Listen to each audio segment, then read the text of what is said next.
How to fix backup camera on GMC terrain.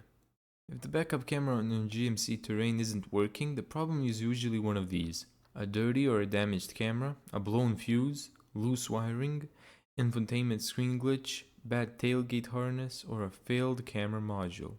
Here's the quickest way to diagnose it. Check what the screen does. The symptom helps narrow it down.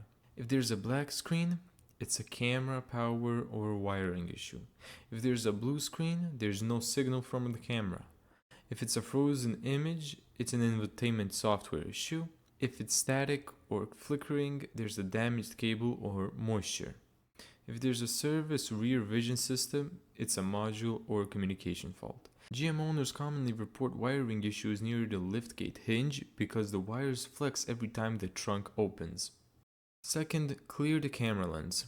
Use a microfiber cloth, a glass cleaner, and a soft brush for edges. Third, restart the infotainment system. Many GMC terrain backup camera problems are software glitches. Try turning the vehicle off, open the drive-in door, wait 2 to 5 minutes, restart the vehicle, and shift into reverse again. Some newer terrains can also reboot the infotainment system by holding the power button for about 10 seconds. Fourth, check the fuse. Look for the radio fuse, info fuse, camera fuse, and infotainment fuse. Your owner's manual will show exact fuse names for your model year. Then fifth, inspect the wiring near the liftgate. Some of the most common GMC terrain issues: open the rear hatch and inspect the rubber wiring boot near the hinge area. Look for cracked wires, pinched wiring, corrosion, or moisture.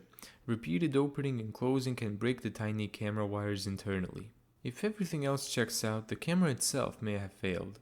OEM cameras usually work better than cheap aftermarket ones on GM vehicles. Thank you so much for watching this video.